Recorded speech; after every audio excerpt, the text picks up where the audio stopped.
जय श्रीमन्नारायण। जय श्रीमन्नारायण। हामी अहिले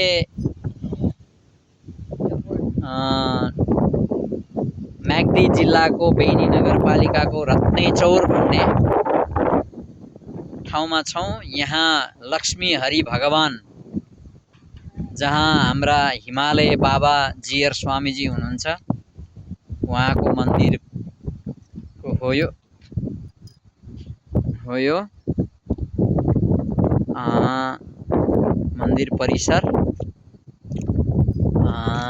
त्यसपछि जय श्रीमन्नारायण। हामी चाहिँ यहाँ मुक्तिनाथबाट फर्केर आउने क्रममा यहाँ बसेका हौँ। अनि त्यसपछि गएर यो झुलुङ्गे पुलको नयाँ पुल बनेको छ।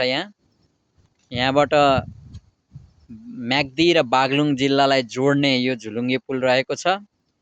र बागलुङ जिल्लामा रहेको श्रीधराचार्य शालिग्राम सङ्ग्रहालय, रङ्गवेङ्कट मुक्तिनारायण भगवान कुडुले फेदीको मन्दिर यहाँबाट देखिन्छ।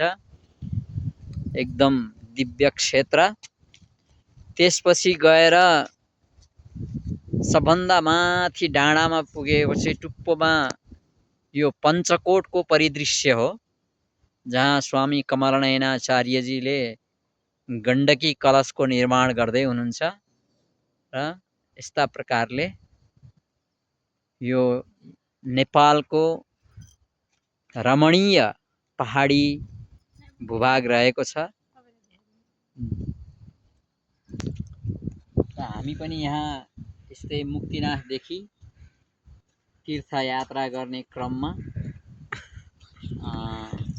बागलुङ, बेनी, जोमसोङ हुँदै मुक्तिनाथसम्मको यात्रा गरेर फर्किने क्रममा आज श्री लक्ष्मी हरि भगवान रत्नेचौरमा दर्शन गर्ने अवसर प्राप्त भयो।